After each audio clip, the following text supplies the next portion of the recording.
विराजमान हमारे प्यारे पिता, हम आपको धन्यवाद करते हैं प्रभु परमेश्वर।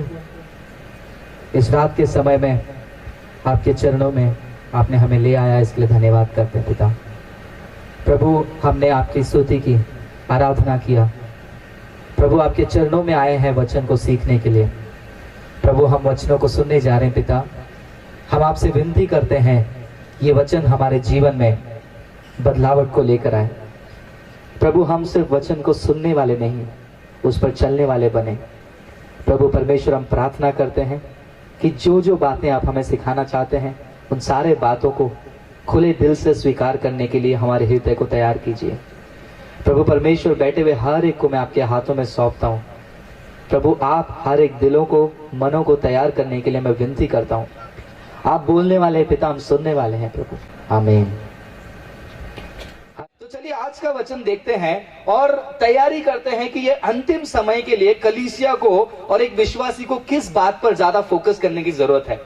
क्योंकि आज जो है भारत देश ही नहीं बल्कि पूरे दुनिया में कलीसिया जो है, एक विश्वासी का जीवन कैसा होना है उसके ऊपर कम फोकस करते हुए वो कलीसिया कैसी होनी चाहिए उस पर ज्यादा फोकस करते हैं।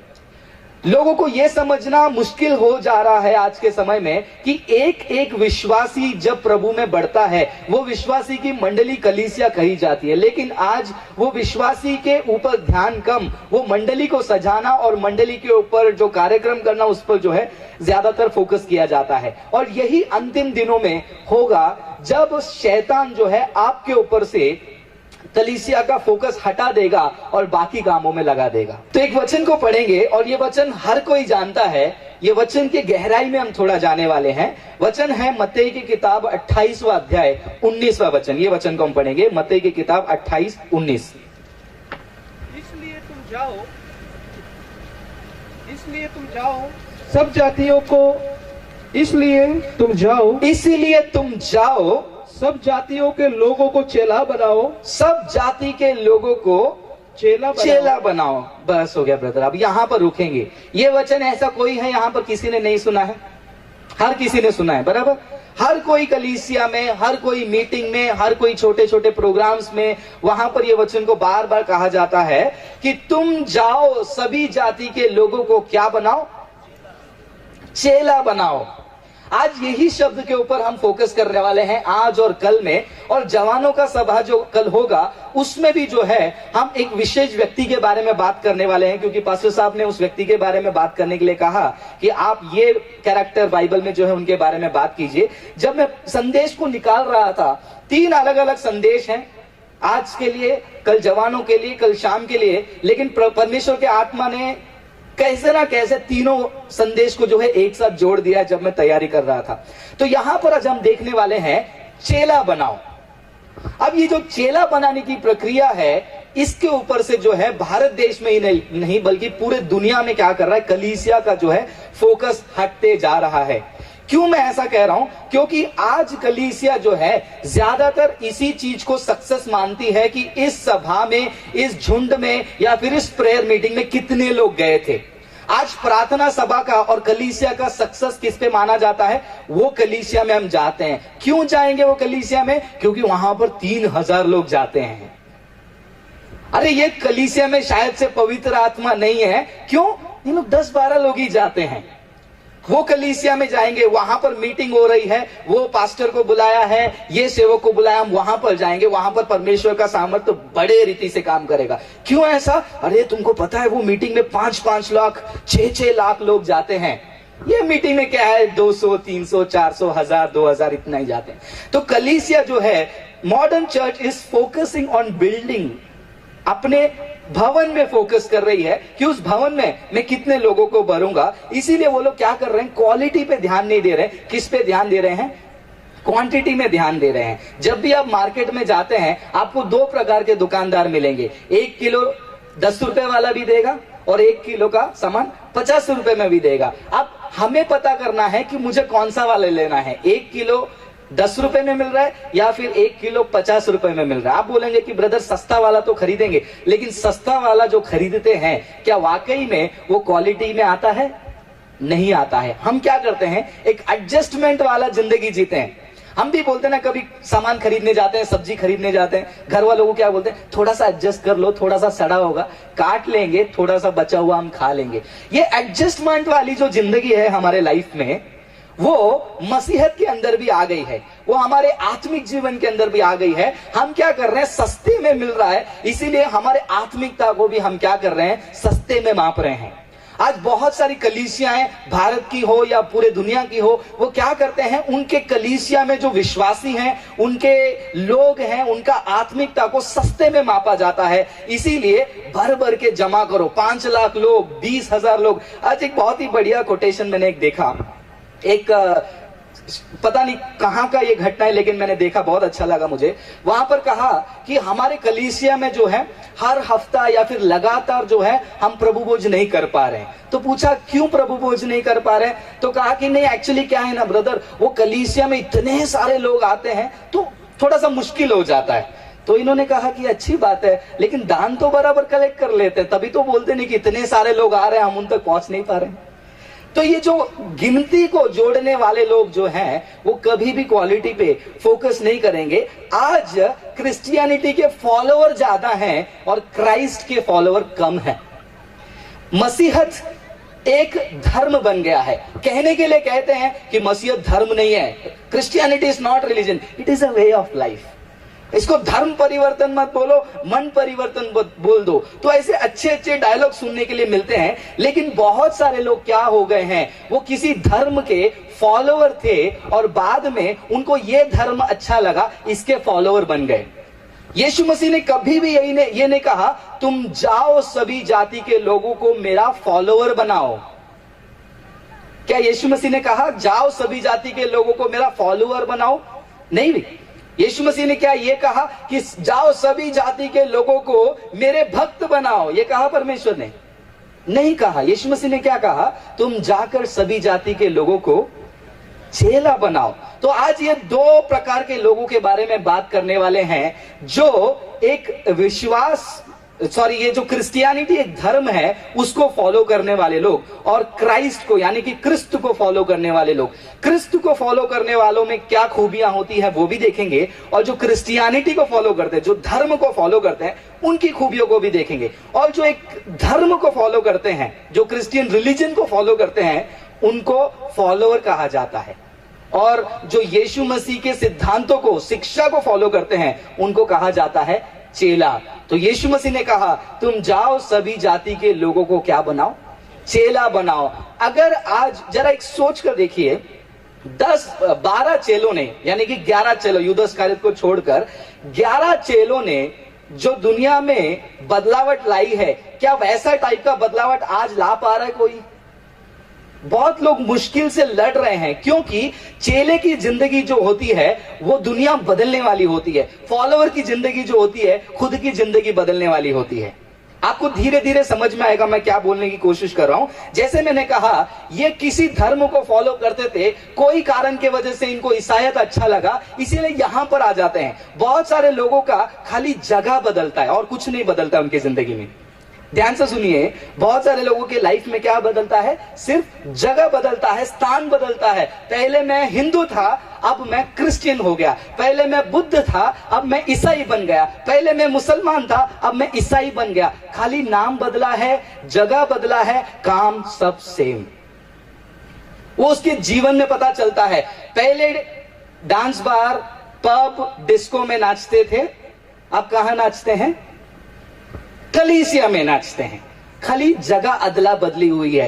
कैसे? वहां पर लाइट लगाकर, धुआं उड़ाकर, वहां पर पब में यही डांसिंग होती है ना।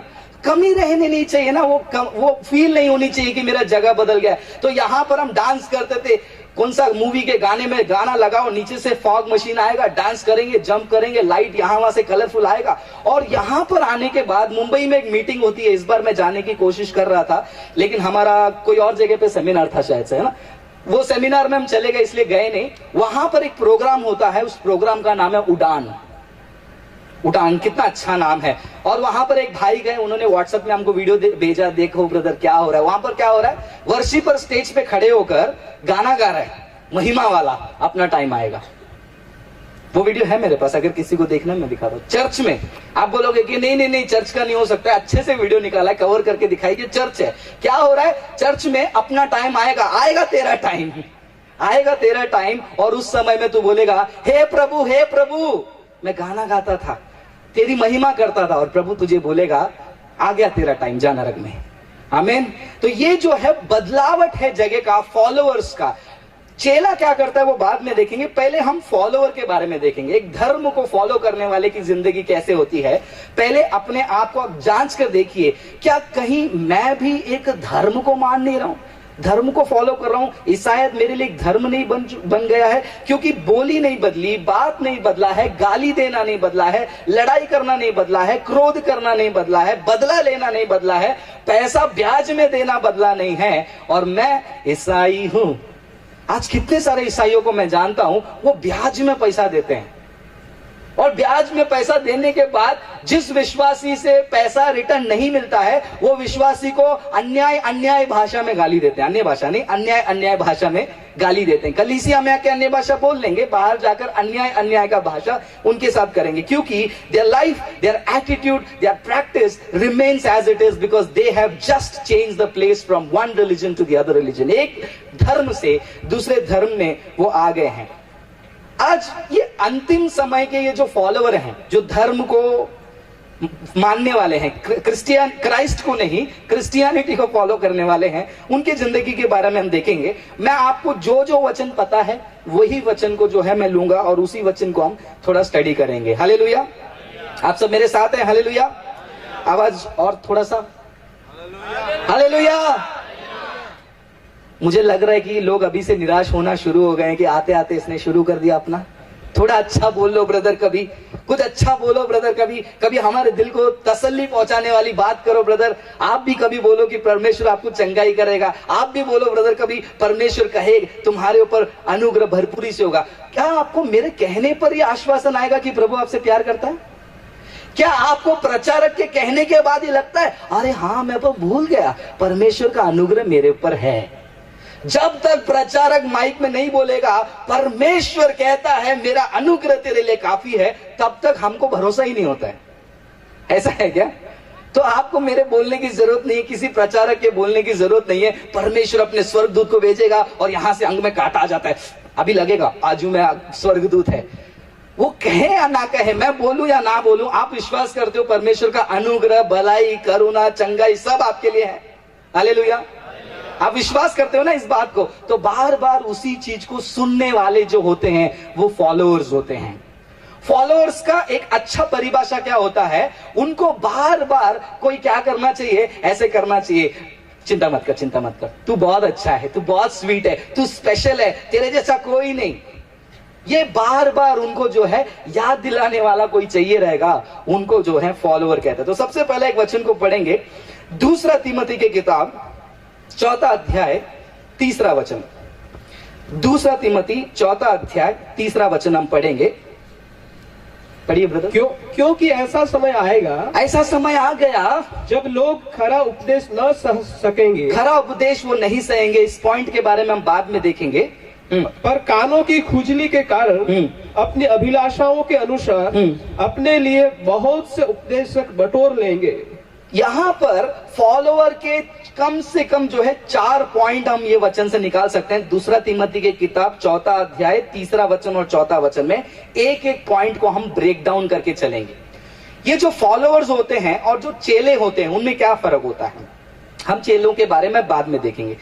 फॉलोअर्स की सबसे बड़ी खूबी ये होती है, या फिर प्रॉब्लम मैं कह सकता हूं, उनका खुद का एक इच्छा होता है। क्या होता है? उनका खुद का एक लालसा होता है। इसीलिए वचन कहता है वो क्या करेंगे, खुद के इच्छा के अनुसार, खुद के लालसा के अनुसार क्या करेंगे, बाद में आएंगे। जो करते हैं प्रचारक को चुनेंगे वो सब अलग बात है। तो उनके लिए जो है मसीहत में आने के बाद उनका खुद स्वयं जो है अभी तक मरा नहीं है। उनका स्वयं यानी कि उनका जो सेल्फ है अभी भी जिंदा है। इसीलिए वो क्या करते हैं पता है, वो अपने इच्छा को रखकर और उसके आधार पर उनका प्रार्थना भी होगा और उसी के हिसाब से वो क्या करेंगे, उस बातों को तसल्ली देने वालों को वो चुनेंगे। So they will have their own desire. जरा सोच कर देखिए, अब यहां पर मैं प्रचार करने आया हूं तो ये मत सोचिए कि फ्रांसिस भाई की जिंदगी में बहुत अच्छा चल रहा है। मेरे परिवार में, मेरे फैमिली में कल रात से 2 दिन से बहुत बड़ा क्लेश है। लेकिन वो क्या है, मैं आपको आगे जब चेलों के बारे में बताऊंगा, मैं आपको एक्सप्लेन करूंगा कि क्या होता है चेला बनना और उसका पैसा कितना लगता है, उसका कॉस्ट क्या है, उसके लिए क्या दाम चुकानी पड़ती है। तो यहां पर ये जो फॉलोअर्स होते हैं उनकी एक खुद की इच्छा होती है। प्रार्थना करते समय पहले वो क्या करेंगे, डिसाइड कर लेंगे, फिर बाद में परमेश्वर के पास अप्रूवल के लिए जाएंगे। प्रभु ये मैंने कर लिया है या प्रभु मैंने सोच लिया है, आप बताइए क्या सही है या गलत है। प्लान कर लिया, फिर उसके बाद क्या पूछेंगे, ये सही है या गलत है। अगर परमेश्वर ने गलत बोल दिया, शायद से मैंने बराबर प्रार्थना नहीं किया, फिर से प्रार्थना करता हूं। या फिर ये पास्टर ने बोल दिया, शायद से ये पास्टर के पास परमेश्वर बात नहीं करते, मैं दूसरे पास्टर के पास चले जाता हूं। तो ये क्या होते हैं followers, they will have their own desire. मेरी इच्छा, मेरी अपेक्षा, मैं ये चाहता हूं, मैं ये चाहता हूं। तो खुद के इच्छा को जो है हमेशा अपने जीवन में रखते हैं। इसीलिए एक छोटा सा उदाहरण मैं देता हूं, मेरे ही घर का देता हूं। 2 दिन पहले मेरे मम्मी से थोड़ी सी छोटी सी बहस हो गई। अच्छा है कभी कभी छोटा बहस करना बाइबल को लेकर। तो मेरे मम्मी ने कहा कि मैं प्रार्थना कर रही हूं इस बात को लेकर, वो क्यों नहीं होता। तो मैंने बोला, आप प्रार्थना ये बोलकर करती हो कि ये होना है, तो फिर प्रार्थना क्यों किया। तो उन्होंने बोला कि तो फिर मुझे प्रार्थना कैसे करना चाहिए। तो मैंने उनको कहा, प्रार्थना करने का तरीका ये है कि प्रभु आपकी मर्जी क्या है, आपका समय क्या है, ये दोनों को समझने और जो घटना घट रही है उसको सहने की शक्ति हमें दे। ये मेरी प्रार्थना होनी चाहिए। हो सकता है कि आपके पति पियकड़ हो सकते हैं या फिर आपके बच्चे बिगड़े हो सकते हैं, कोई भी गलत हो सकता है। ये गलत नहीं है प्रार्थना करना कि प्रभु इनको सुधारो, लेकिन प्रभु अभी के अभी हम जिद करते हैं। ऐसा लगता है कि प्रभु को ज्यादा चिल्लाने से प्रभु आपका काम कर देंगे। आप देखा कुछ प्रार्थना ऐसा होता है, निराश होता हूं वो प्रार्थना को देखकर। ऐसा चिल्लाएंगे और बार बार बोलेंगे, प्रभु करो, यीशु के नाम से करो। प्रभु ठीक है, आपके चिल्लाने से प्रभु बोलेगा ठीक है, मेरा बेटा ज्यादा चिल्ला रहा है, मैं करूं। जब तक परमेश्वर की मर्जी और समय नहीं आता है, परमेश्वर वो कार्य को नहीं करेंगे। ये समझ और ये बुद्धि जो है फॉलोअर्स के अंदर नहीं होती है, इसलिए वो क्या करते हैं, they are driven by their own desires. अपनी इच्छा के अनुसार वो चलते हैं और अपनी इच्छा के अनुसार वो क्या करते हैं। दूसरा पॉइंट है, वो अपने लिए क्या करते हैं, खुद के शिक्षक चुनते हैं। क्या करते हैं, ये फॉलोअर्स की खूबी एक पहली होती है, उनका एक चाहत होता है। दूसरा, वो चाहत को सपोर्ट करने वाला एक प्रचारक को चुनेंगे। उदाहरण के तौर पर इनके जीवन में बहुत तकलीफ हो रही है।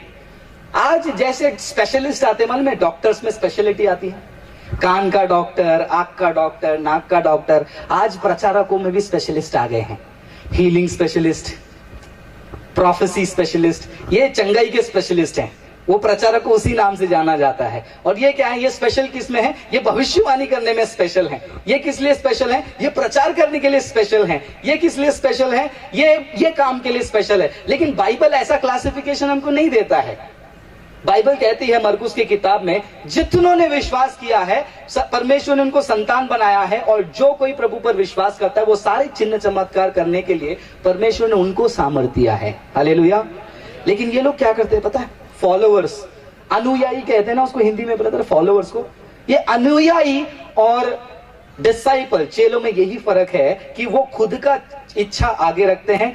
दूसरा, खुद के लिए शिक्षक चुनेंगे। वचन यही कहता ना, खुद के लिए सेल्फ अपॉइंट करते हैं। ये प्रचारक को मैं सुनूंगा, ये प्रचारक को मैं सुनूंगा। जरा सोच कर देखिए, क्या आप में से ऐसा कोई बैठे हैं कि मैं यही प्रचारक को सुनूंगा। अगर आपने ये सोच के रखा है कि मैं फ्रांसिस को ही सुनूंगा, आप डिसाइपल नहीं बनने वाले हैं। अगर आपको लगता है कि फ्रांसिस भाई माइक पकड़ के बात कर रहे हैं, मैं इनके प्रचार के अलावा कोई और प्रचार नहीं सुनूंगा, आप कहीं ना कहीं उस रास्ते से हटकर जिस फॉलोअर के बारे में बात कर रहा हूं वहीं पर आप भी गिर रहे हो। तो आप, बहुत सारे लोग मुझे पूछते हैं, क्या ब्रदर तो प्रचारक को चुनना नहीं चाहिए? तो आप बताइए, आप पूरे भारत में ये प्रचारक सही नहीं है, वो प्रचारक सही नहीं है, आप सबके बारे में बोलते हो, तो आप बताइए हम कौन से प्रचारक को सुने? मैं हमेशा उनको पर्सनली जाके पूछने का सोचता हूं, तुम्हारे कलीसिया में पास्टर नहीं है क्या? आपको क्यों एक फेमस पास्टर चाहिए? वो बोलेगा तो ही मैं सुनूंगा। क्यों, आपके स्थानीय कलीसिया का क्या हुआ? देखिए, मैं यही कह रहा हूं, शैतान बहुत चालाक है। वो जो कलीसिया के अंदर चेला बनाने का जो प्रतिक्रिया होता है, चेला बनाने का जो काम होता है, वो काम को किस प्रकार तोड़ रहा है और एक इंसान को फॉलोअर बना रहा है। वो क्रिश्चियन रिलीजन का फॉलोअर है, बल्कि क्राइस्ट का फॉलोअर नहीं बन रहा है। अगला पॉइंट वो क्या है, उनका क्राइटेरिया क्या है। अभी प्रचारक को भी कैसे चुनेंगे मैं बताता हूं। पहला खुद का इच्छा होगा, दूसरा प्रचारकों को चुनेंगे। और प्रचारकों को कैसे चुनेंगे पता है? पढ़िए ब्रदर, वो 2 तिमोथी 4 अध्याय फिर से एक बार पढ़िए। और अपने कान सत्य से फेर कर कथा कहानियों पर लगाएंगे। नहीं, तीसरा वचन, क्योंकि ऐसा समय आएगा जब लोग खरा उपदेश न सह सकेंगे, परंतु कानों की खुजली के कारण अपनी अभिलाषाओं के अनुसार अपने लिए बहुत से उपदेशक बटोर लेंगे और अपने कान सत्य से फेर कर कथा कहानियों पर लगा। तो यहाँ पर तीसरा पॉइंट हम देख रहे हैं, वो क्या करेंगे? अपने अभिलाषाओं को सूट करने के लिए। बहुत सारे लोगों को सच्चाई नहीं सुनना है, ये ध्यान से सुनिए आप। अगर आपको लगता है कि मसीहत में आने वाले सब लोग सच्चाई में चल रहे हैं, आज भारत का भविष्य बहुत अच्छा होता। अगर आपको लगता है कि सब लोग सच्चाई को मानते हैं, या फिर आपको लगता है कि वो ट्रूथ को फॉलो करते हैं, ऐसा नहीं है। बहुत सारे लोगों को ये आश्वासन चाहिए, कोई उनको बोले कि भैया तू सच्चाई को फॉलो कर रहा है। हाँ, मैं सच्चाई को फॉलो कर रहा हूं। समझ रहे हो आप मेरी बात? बहुत सारे लोगों को सच्चाई नहीं सुनना है, बल्कि ये सुनना है कि हाँ तुम सच्चाई को फॉलो कर रहे हो, तो जो तुम फॉलो कर रहे हो वो सच है। ये सुनाने वाला कोई उनको मिल गया तो सब कुछ अच्छा है। इसीलिए आज हम देखते हैं भारत देश में बहुत सारे झूठे प्रचारक खड़े हो जाते हैं, क्योंकि ये झूठे प्रचारकों का सक्सेस क्या है? उनका टेक्निक नहीं है, उनका टिप्स नहीं है, या फिर उनका ट्रिक नहीं है। ये फॉलोअर्स की वजह से ये झूठे प्रचारक क्या हो गए? खड़े हो गए। क्योंकि शैतान ने क्या किया? इंसान के अंदर एक विश्वासी जैसे ही वो मसीह में नया आता है, उसके अंदर उसकी खुद की इच्छा को पूरी तरह मरने नहीं दिया। दूसरा, वो क्या करता है? उनके लिए एक प्रचारक को चुनने में मदद करता है। आप बोलोगे क्या प्रचारक को चुनने के लिए भी शैतान मदद करता है? जी हाँ, ये एक बारीक जो चीज है वो बहुत सारे मसीह चूक जाते हैं। हाँ, ये सच है कि शैतान आपको प्रचारक को चुनने भी मदद करता है, क्योंकि शैतान को आपका जो डिजायर है, आपका जो चाहत है, जो बुरा है, वो जानता है और उसको सेटिस्फाई करने के लिए उसको तो मजा आता है। इसीलिए देखिए, दुनिया में जो लोग गलत काम करते हैं, वो गलत काम करने के सहूलियत और उनके लिए जो तैयारियां हैं वो ऑटोमेटिकली हो जाती है। देखा आपने? और मसीहत में यही है कि झूठे प्रचारक बढ़ने का कारण ये डिसाइपल्स नहीं है, ये चेले नहीं है, ये जो फॉलोअर्स हैं, जो अपनी इच्छा और उनके पैशन को सूट करने जैसे एक प्रचारक को चुन लेंगे। क्यों चुनते हैं मैं वो भी बताता हूं। क्या सुनना पसंद करते हैं ये लोग? 4वां वचन फिर से पढ़िए ब्रदर। और अपने कान सत्य से फेर कर कथा कहानियों पर लगाएंगे। कथा कहानियों पर लगाएंगे। जब मैंने इसको ग्रीक में स्टडी किया तो मुझे पता चला फैंसी थिंग्स, फैंसी मतलब जो सुनने में अच्छा लगता है। इसीलिए आज इंटरनेट के द्वारा भी शैतान जो है बहुत सारे लोगों को माइंड को पकड़ लिया। देखिए, ऋतिक रोशन का पेट दर्द को परमेश्वर ने दूर किया, फोटो लग गया, अरे वाह, ओपन करो और देखो क्या हुआ ऋतिक रोशन के साथ। जॉनी लीवर ने यीशु के बारे में क्या बोला? केजरीवाल जी ने कहा यीशु मसीह के लिए, यीशु मसीह के जैसे हम सेवा करते हैं। हम उस चीज को लेकर इतने भावुक हो जाते हैं, इतने इमोशनल हो जाते हैं, हम बोलते हैं अरे वाह, और उसी के पीछे भागते हैं। आज बहुत सारे लोगों को टेस्टिमनी जो है जीवन बदलने के लिए सुनना नहीं होता है। मैं ये सच बात बता रहा हूं, ये कुछ लोगों को बुरा लगेगा, इसके लिए गालियां भी पड़ेंगी मेरे को, लेकिन सच ये है कि बहुत सारे लोग आज गवाही जो है ना, अपने जीवन में परिवर्तन लाने के लिए सुनते हैं, लेकिन बहुत कम है। लेकिन ज्यादातर लोग क्यों सुनते वाले में? मजा आता है। ब्रदर, आपकी गवाही क्या है? मैं एक्चुअली ना एक अविश्वासी परिवार से आता हूं और प्रभु यीशु मसीह ने मेरा उद्धार किया, बस। हाँ, लेकिन अगर गवाही ऐसी है, मैं ऐसे परिवार से था, मैं गुंडा था, मैं चाकू लेकर रात को 1:30 बजे घूम रहा था, एक बार आके मैं को मारने गया, किसी ने मेरा हाथ पकड़ा, दूसरे बार मेरा हाथ पकड़ा, हम बोलेंगे आगे बताओ, आगे बताओ, और क्या हो रहा है? मजा आ रहा है सुनने में। तो हमारा जो माइंड है वो किस प्रकार काम करता है, कई बार उसको समझने के लिए हम चूक जाते हैं। अगर आपका माइंड थ्रिल, एक्साइटमेंट, क्यूरियोसिटी, आगे जानने के लिए देखिए क्या होगा, ऐसे वाली जिंदगी जी रहे हो, तो आप चेला बनते होंगे, लेकिन ज्यादातर आपके अंदर किसकी खूबी आ रही है? एक फॉलोअर की खूबी आती है। क्योंकि वचन कहता है वो कथाओं पर और कहानियों पर क्या करेंगे? ज्यादा कान लगाएंगे। इसीलिए देखो, आज बहुत सारे प्रचारक जब भी कुछ नया सिखाने आएंगे, एक प्रचारक है, वो प्रचारक जब भी उनकी मीटिंग होती है हॉल में होती है, ओपनली भी होती है, लेकिन हॉल में जब होती है मोबाइल फोन छीन लेते हैं। आपने सुना है वो प्रचारक के बारे में? नहीं सुना है। वो सबका मोबाइल छीन लेंगे। आप बोलेंगे ब्रदर आपको कैसे पता? क्योंकि हमारे भी कुछ ब्रदर हैं, वो जाते हैं देखने के लिए ये क्या करते हैं। ब्रदर क्या आप जासूस बेचते हो क्या? नहीं, मैं जासूस नहीं बेचता हूं, लेकिन बहुत सारे सच्चे मसीह उसी कलीसिया के भाग और उसी मीटिंग के भागीदार होते हैं, लेकिन धीरे धीरे परमेश्वर उनको फॉलोवर से चेला बनाता है, तब ये सारी बातें वो बताते हैं। उनका फोन छीन लिया जाता है। अब हाल ही में जो है बैंगलोर में वो मीटिंग हुई, फोन छीन लिया गया। फिर बाद में देखा अंदर क्या हुआ, तो वो कह रहे हैं कि सेवक की जो परछाई है वो लोगों पर जब पड़ेगी उससे आशीष आएगी। तो उसके लिए क्या किया उन लोगों ने? एक लाइट को लगाया, हैलोजन को पीछे से, जिसके ऊपर वो सेवक के ऊपर वो लाइट पड़ा और जो परछाई लोगों के ऊपर गिर रही है और वो चल रहे लोगों के ऊपर परछाई गिर रही है, आशीष आ रही है, आशीष आ रही है। ये वो फॉलोअर्स हैं जिनको ऐसे चीजों में मजा आता है। क्या ये बाइबल के आधार पर है? हमको क्या करना है, मजा आ रहा है। वो मीटिंग में क्या सीखा, हमको क्या करना है, हमको मजा आ रहा है। Followers love entertainment. फॉलोअर्स को क्या अच्छा लगता है? एंटरटेनमेंट। इसीलिए देखो, जवानों का सभा लगाओ, आप एक किसी नॉर्मल सेवक को बुला लो प्रचार करने के लिए, भीड़ नहीं आएगी।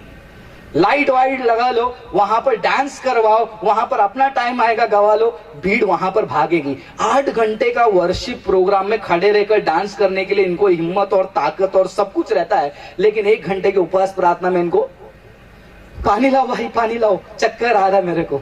8 घंटा खड़े रहेंगे और चिल्लाएंगे गाएंगे। क्यों? क्योंकि ये फॉलोअर्स हैं, ये डिसाइपल्स नहीं है। तो फॉलोअर्स वो क्या करते हैं? कहानी कथाओं पर कान लगाते हैं, उनको उसी चीज में एंटरटेनमेंट मिलती है। और झूठे प्रचारक को भी वो लोग वैसे ही चुनते हैं, क्योंकि ये वचन कहता है उनके इच्छा के अनुसार, अभिलाषा के अनुसार वो प्रचारक को भी ऐसा चुन लेते हैं।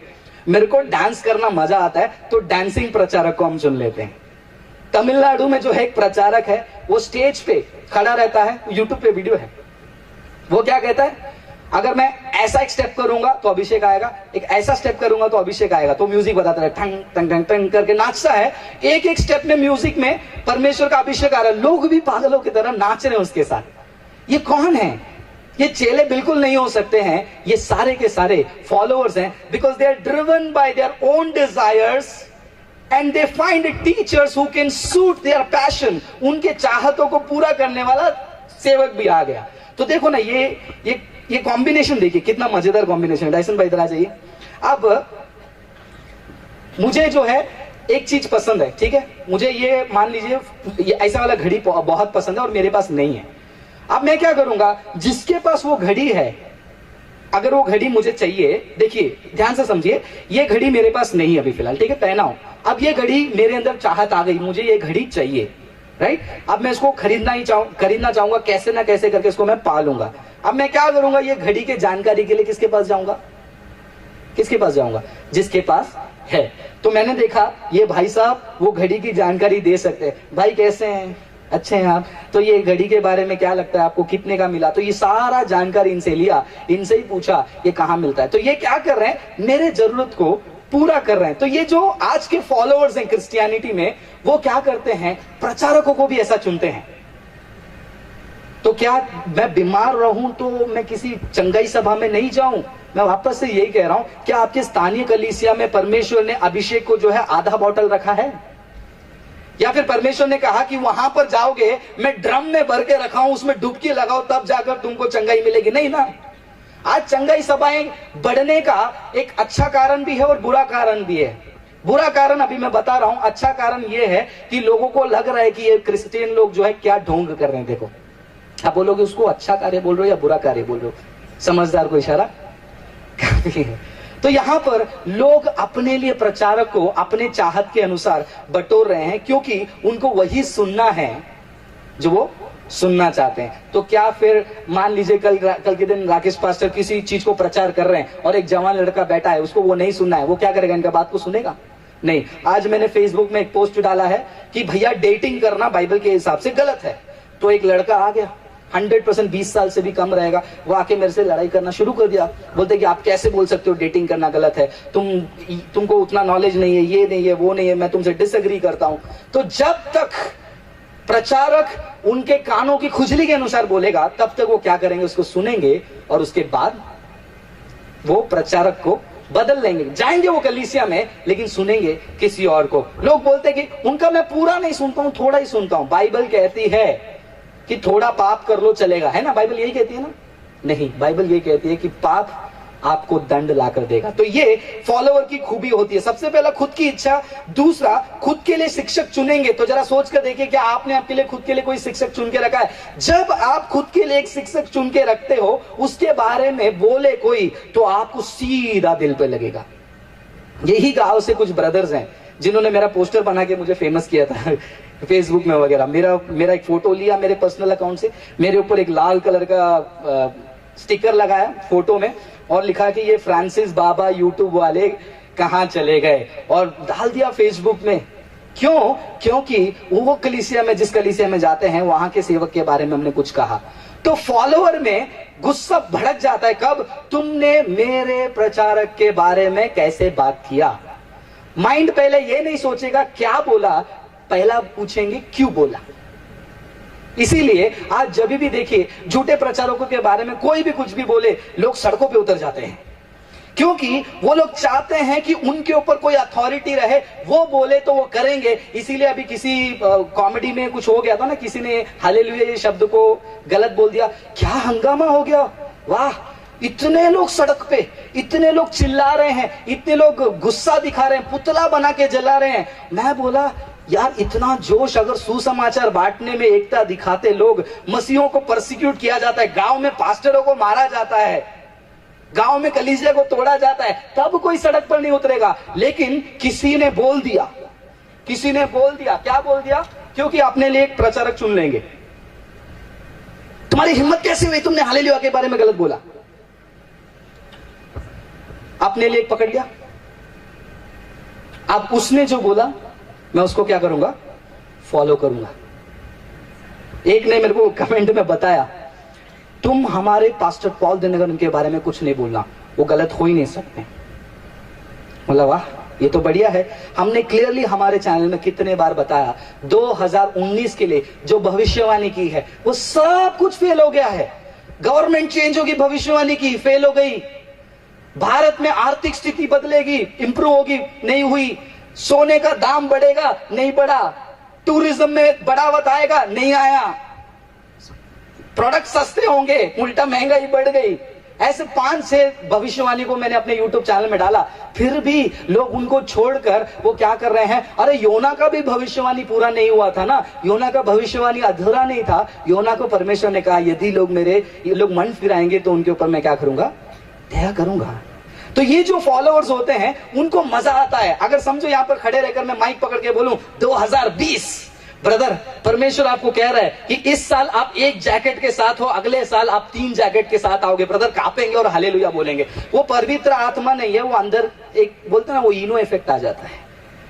ये हर जगह होता है, क्योंकि मैं कॉर्पोरेट ट्रेनिंग में काम करता हूं, मैं कॉर्पोरेट कंपनी में काम करता हूं, इसलिए मुझे पता है लोगों के बीच में किस प्रकार बोला जाए तो लोगों के अंदर जोश आता है। तो ये लोगों को यही सुनना है, क्योंकि उनको मजा आता है। और वो लोग क्या करते हैं, अपने लिए एक अधिकार, एक सेलिब्रिटी को क्या कर लेते हैं, अपने लिए एक शिक्षक बना के रख लेते हैं, और वो जो कहेगा वो लोग वही करेंगे। उसने बोला कि गलत, सड़क पे उतरो, तो सड़क पे उतरेंगे। हम क्या करेंगे? लोगों की बीच में नफरत को फैलाएंगे। मसीहत की एकता जरूरी है। भाई फ्रांसिस, तुम हमेशा मसीहत में एकता तोड़ने की बात करते हो। मैं जिस एकता के बारे में बात कर रहा हूं वो बिब्लिकल एकता है, लेकिन जिस एकता के बारे में दुनिया बात कर रही है वो एकता से बहुत प्यार करता है शैतान। शैतान चाहता है कि गलत गलत शिक्षा देने वाले, गलत गलत काम करने वाले एक हो जाए, क्योंकि जब वो एक हो जाएंगे तो बचे कुचे हुए उनके आवाज को तो इजीली दबा दिया जाएगा। Praise the Lord. जो जाग रहे हैं, प्रेज द लॉर्ड, आमीन। पता नहीं कितने लोगों को बुरा लग रहा है प्रचार से, लेकिन अंतिम समय के लिए हमको ये तैयारी करनी है। जरा सोच के देखना, यहाँ पर बैठे हुए में हम में से कितने लोग फॉलोअर्स, अनुयायी बने हैं। अगर ये खूबियां कहीं ना कहीं थोड़ा भी आपके अंदर चिपका हुआ है तो सोचिए, आपको प्रार्थना करने की जरूरत है, आपको दुख के साथ परमेश्वर के चरणों में आने की जरूरत है। क्योंकि ये जो क्रिश्चियंस होते हैं, ये जो फॉलोअर्स होते हैं, वो इमोशनल होते हैं। हर बात में इमोशनल हो जाते हैं, हर बात पे इमोशनल हो जाते हैं। क्यों, मैं बताता हूं। एक बार ऐसे एक प्रचारक प्रचार कर रहे थे, बहुत अच्छा एग्जाम्पल मैं दे रहा हूं, आपको अच्छा लगेगा सुनकर। वो प्रचार कर रहे थे कि किस प्रकार पति और पत्नी के बीच में झगड़ा हो रहा था, और नहीं, अच्छे पति पत्नी थे और कहीं वो घूमने गए थे, और वो घूमने के समय में कुछ तो बाढ़ आया या फिर पहाड़ से वो नीचे स्लिप हो गए, तो वो पत्नी जो है उनके पति के हाथ को पकड़ के रो रही थी कि मुझे बचा लो। और प्रचारक जिस तरीके से बोल रहे थे, मैं ऐसा घूम घूम के देख रहा हूं, सब लोग आंसू में, सब रो रहे हैं। वो पत्नी चिल्ला रही है मुझे मत छोड़ना। वो प्रचारक भी एकदम धुएंधार प्रचारक है, मस्त स्टोरी अच्छा बोलते हैं, मस्त प्रचार किया। सब रो रहे हैं, सब सामने बैठे वाले, नीचे बैठे वाले, साइड वाले, अंकल आंटी बच्चे सब रो रहे हैं। और वो पूरा स्टोरी बनाया उन्होंने कि वो नीचे गिरने वाली है, उसका हाथ अभी छूटने वाला है, वो पति को देख के बोल रही है कि मुझे मत छोड़ना मत छोड़ना। सब रो रहे हैं और आखिर में उसके पति ने उसको छोड़ दिया, लेकिन प्रभु आपको नहीं छोड़ेगा। ये सब एक्सप्लेनेशन वाले लोग अच्छे से रोए, बोला बहुत बढ़िया। जैसे रो के खत्म हुआ, आंसू पोछे सब लोग, और वही प्रचारक ने कंटिन्यू करते हुए यीशु मसीह के क्रूस के बारे में बात किया, यीशु मसीह मरे उसके बारे में बात किया, यीशु मसीह हमारे लिए जान दिए उसके बारे में बात किया। लेकिन एक के आंखों से आंसू क्या, जो लोग रो रहे थे वो झपकियां ले रहे थे। ये फर्क है फॉलोअर में और चेला में, क्योंकि आज प्रचारक भी ऐसे होते हैं, प्रचार भी ऐसे ही चाहिए, लोगों को मजा आना चाहिए, यहाँ की कहानी बताएंगे, वहां की कहानी बताएंगे। लेकिन जरा सोच कर देखिए, क्या हमें भी ऐसा लगता है, क्या प्रचार को सुनते समय हमें आपको नींद आ रही है और बाकी कहानी सुनने के टाइम पे आपको मजा आ रहा है? आप चेले नहीं बल्कि फॉलोअर हैं, सुधारने का समय है। बहुत जगह पे ऐसा होता है, प्रचार हो रही है, 10 मिनट के अंदर आंख लग जाती है, लेकिन वहां पर प्रचार के अलावा कहानी हो, टेस्टिमनी हो, मजा आता है सुनने के लिए। देखिए हमारे माइंड को हमने कैसा ट्रेन करके रखा है, और शैतान को तो मजा आता है इसी चीज में। ये एक 5वां पॉइंट है कि they expect authority to interpret. वो चाहते हैं कि कोई हमारे लिए वचन बताए, कोई हमारे ऊपर हाथ रखे, तब जाकर मेरे जीवन में बदलावट आएगा। परमेश्वर ने आपको डायरेक्ट अधिकार दिया है, परमेश्वर ने आपको सीधा सीधा हाथ में अधिकार दिया है, परमेश्वर ने आपके हाथ में बाइबल दिया है, लेकिन फिर भी हम खोलकर उसको क्या नहीं करना चाहते हैं, पढ़ना नहीं चाहते हैं। क्योंकि जब इसको ओपन करेंगे, झूठ तो बाहर निकल जाएगा, सच अलग अलग हो जाएगा, लेकिन नहीं पढ़ना है। क्योंकि मेरा भरोसा तू ही है। कौन? एक प्रचारक। इसलिए मैं लोगों को कहता हूं, जब भी आप मुझे मिलने आओगे, ये बात को कभी नहीं कहना कि ब्रदर मैं आपका फैन हूं, मैं आपका फॉलोअर हूं, मुझे गुस्सा आएगा तो मेरे से उम्र में छोटे तो कान घुमा दूंगा, बड़े रहेंगे तो बोलूंगा कि ब्रदर ये मत बोलो। क्योंकि यहां पर एक सेवक, एक प्रचारक फॉलोअर फैन बनाने के लिए नहीं बल्कि चेले बनाने के लिए बुलाया गया है। लेकिन यहां पर फॉलोअर की वजह से, इसीलिए जब एक ने एक के बारे में बोला, सब यहां पर चले जाते हैं। देखिए रॉबिन अल्मेडा ने किसी एक के बारे में बोला, वो भड़क गया, उसने वीडियो बनाया, तुम किसके बारे में, तुम तो क्रिटिसिज्म सह नहीं सकते, लड़ाई चालू है। परमेश्वर के वचन के लिए मैदान में क्यों नहीं उतरते? 100 हजारों में जाकर आपने कहा कि भारती सिंह माफी मांगो, भारती सिंह माफी मांगो, वो 100,000 लोग कितने बार सड़क में उतर कर कहते हैं यीशु आपसे प्यार करता है, आ जाओ ट्रैक्स बांटने जाएंगे? नहीं, क्योंकि उनको ये करने में मजा आता है। फॉलोअर को पता नहीं होता है कि वो क्या कर रहे हैं, लेकिन करते हैं। फॉलोअर जो सुना वो करेंगे, क्या सुना नहीं मालूम। आज भारत देश में आप देख ही रहे हो ना, मैं किसी पार्टी का नाम नहीं लेना चाहता हूं, कोई पॉलिटिक्स के बारे में बहुत बोलना नहीं चाहूंगा, लेकिन आप जानते हो जब भी पॉलिटिक्स की बात आती है, कोई भी पार्टी का हो, उसको फॉलो करने वाला क्या हो रहा है वो नहीं समझेगा। कितने वीडियो देख ली होगी आपने, उसको पकड़ता है रिपोर्टर, बता किसके लिए तुम ये बात कर रहे हो, उसको ही नहीं पता होता है, नहीं पता। तो फॉलोअर की जिंदगी, ऐसे मसीहों की जिंदगी, क्यों इधर जा रहे हो, अच्छा लगता है, वहां पर उनकी शिक्षा क्या करना है नहीं पता, उन्होंने शिक्षा सही दी नहीं पता। तो क्या आप उनमें से एक हैं? और मैं चाहता हूं कि आप भी जो है यहाँ पर बैठे हुए एक एक वचनों को जो मैं कह रहा हूं उन चीजों को ओपन करके स्टडी कीजिए। हालेलुया। इतना याद रखिए, मत्ती की किताब 22वां अध्याय 14 वचन सफाई से कहता है, बुलाए गए बहुत सारे लोग हैं, बुलाए बहुत सारे लोग हैं, लेकिन कितने थे चुने? कुछ वो चेले बनते हैं। Many are called but few are chosen and only the chosen can become disciples। और भी देखेंगे छठा क्या है, ये जो फॉलोअर्स होते हैं उनकी एक और खूबी क्या है, they love benefits। उनको फायदा में रहना चाहिए, उनको जब तक फायदा मिलेगा तब तक वो क्या करेंगे, मसीह के फॉलोअर बनेंगे। उदाहरण हम बाइबल से ही देखेंगे, कई दुनिया से नहीं देखेंगे। यूहन्ना की किताब 6 अध्याय 26वां वचन, कोई एक जन जोर से जल्दी से पढ़ेंगे।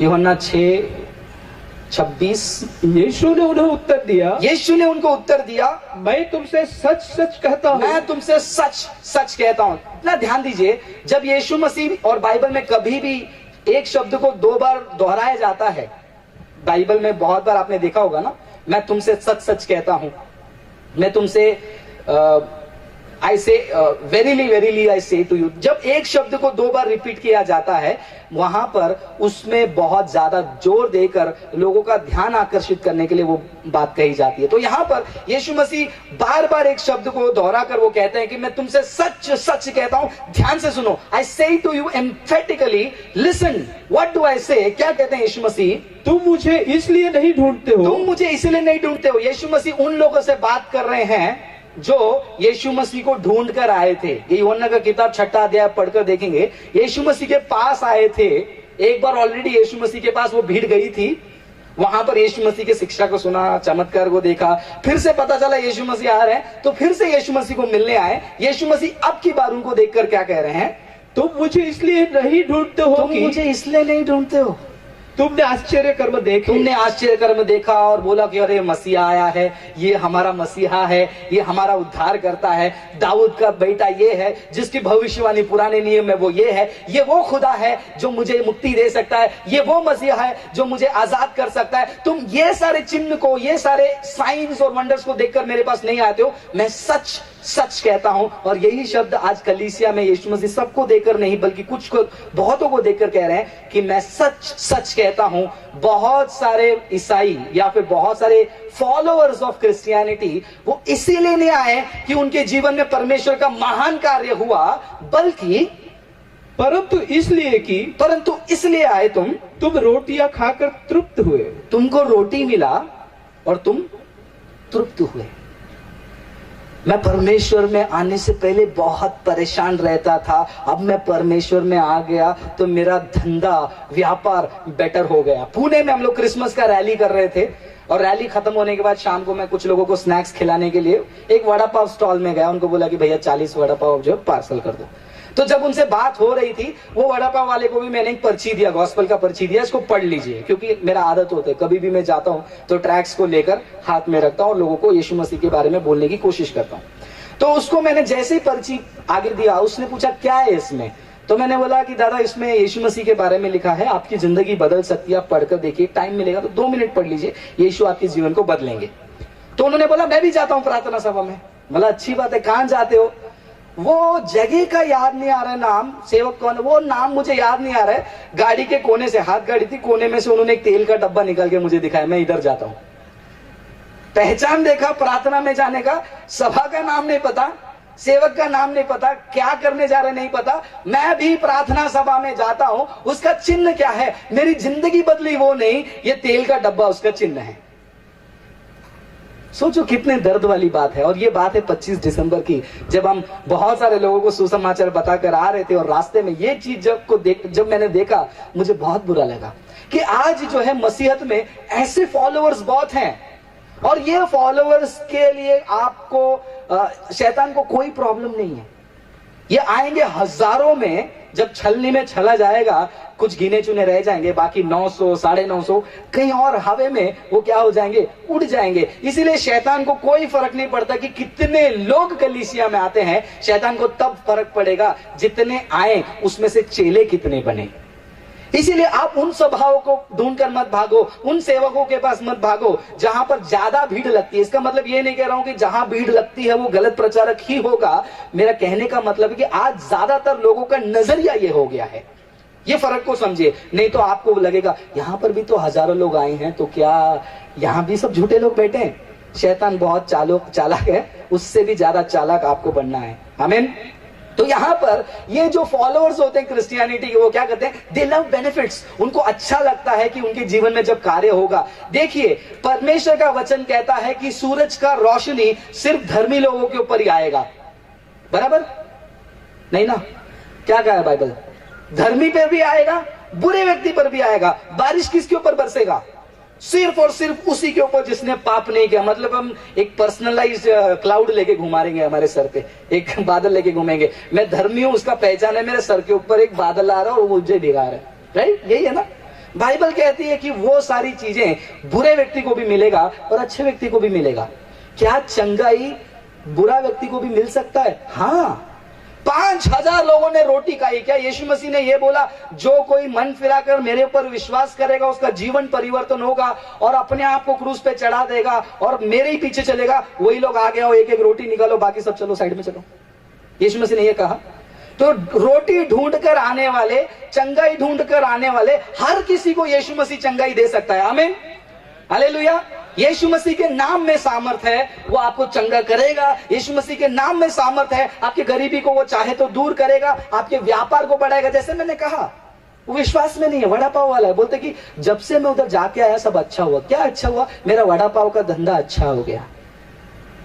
ऐसे गवाही बहुत सारे से सुनने को मिलती है, लेकिन ऐसे गवाही बहुत कम सुनने को मिलता है कि कोई ऐसा ठेला वाला रोड पे मिले, वो कहे कि मैं वो प्रार्थना सभा में गया था और वहां पर जो वचन बोला था उससे मेरा मन परिवर्तन हो गया। वड़ा पाव बेचते समय मैं लोगों से थोड़ा सा आटा कम कर देता था, वड़ा में आलू कम कर देता था, मुझे लगा गलत है और मैंने उसको सही कर दिया। यीशु मेरा खुदा है। ऐसे गवाही बहुत कम मिलते हैं। कलीसिया में गवाही का टाइम। मैं पहले दांत दर्द में बहुत परेशान रहती थी, मैं प्रार्थना में आई, इन्होंने मेरे लिए प्रार्थना किया, मेरा दांत दर्द दूर हो गया। यीशु मसीह की जय। अगला, मैं ना बहुत परेशान थी, मेरे पेट में दर्द होता था और यीशु मसीह से प्रार्थना किया, मेरा पेट दर्द दूर हो गया। अगला गवाही, हम रोड पे गाड़ी चलाते थे तो हमको माइलेज बहुत कम मिलता था, फिर हमने प्रार्थना किया तो परमेश्वर ने हमारा माइलेज 25 कर दिया। यीशु मसीह की जय। पहले हमको पढ़ाई अच्छे से नहीं आती थी, जब हमने प्रार्थना अच्छा किया तो प्रभु ने पढ़ाई अच्छी दी। Praise the Lord. बहुत अच्छी गवाही है, ये सारी गवाही में कोई प्रॉब्लम नहीं। लेकिन ये वो सारे क्राउड हैं जो रोटी और मछली मिलेगा। मैं गारंटी के साथ आपको बोलता हूं कि यीशु मसीह के पास जो भी आएगा उसको, अगर परमेश्वर की मर्जी है, ये पॉइंट को कभी नहीं भूलना, अगर परमेश्वर की मर्जी है, परमेश्वर खिलाना चाहते हैं, चंगाई करना चाहते हैं, वो करेंगे। लेकिन उसका और चेला बनने का कोई कनेक्शन नहीं है। यीशु मसीह के हाथ से चमत्कार के रूप में आने वाले रोटी को खाने वाला भी यीशु मसीह के लिए खड़ा नहीं हो पाया। तो एक सेवक के द्वारा बोले हुए भविष्यवाणी आपके जीवन में होकर, चंगाई होकर, आपको लगता है कि आप स्वर्ग में यीशु मसीह के पास जाएंगे। जब यीशु मसीह के सामने बैठकर यीशु मसीह के हाथ से निकली हुई टोकरी के रोटी खाकर उनकी जिंदगी नहीं बदली, क्या हमारा प्रचारक और famous pastor, famous evangelist, profit के कहने से आपकी जिंदगी बदलेगी? आप फॉलोवर जरूर बन सकते हैं, लेकिन चेला नहीं बन सकते। तो दे लव बेनिफिट्स। चेले लोग जो हैं, फॉलोवर जो है बेनिफिट को एंजॉय करते हैं। 7वां पॉइंट हम देखेंगे, ये फॉलोवर यानी कि अनुयायियों का और एक क्वालिटी क्या होता है। सब लोग ध्यान से सुन रहे हैं, क्योंकि ऐसा ना हो जाए कि आप सुनते सुनते ऐसे ही ख्यालों में कहीं और चले जाएं। एक बार ऐसे ही प्रचारक, ये बहुत ही पुराना है लेकिन फिर भी मैं बता देता हूँ। एक बार प्रचारक जो है बहुत ही जोरों शोरों से प्रचार कर रहे थे और एक सब लोग सुन रहे थे, लेकिन एक दादी माँ बहुत ही रो रही थी, बहुत रो रही थी वो। तो ये प्रचारक जब भी वो दादी माँ को देखते थे, इनके अंदर जोश आता था और जोश से प्रचार करते थे। प्रार्थना खत्म होने के बाद दादी माँ को जाके पूछा, दादी माँ बहुत रो रहे थे, परमेश्वर ने आपसे बात किया क्या? परमेश्वर ने आपको एहसास दिलाया क्या? तो बोलते कि नहीं पास्टर, ऐसा कुछ नहीं है। एक्चुअली क्या है ना, मेरा एक बकरी घूम गया था और ये बकरी का एक ऐसा दाढ़ी था, जब आप ऐसे ऐसे करके प्रचार कर रहे थे मुझे मेरा बकरी का याद आया, तो सोचकर मैं रोने लग गई कि वो कहाँ गया, किसके घर पे मटन बन गया या मटन फ्राई बन गया। पास्टर उसके लिए प्रार्थना।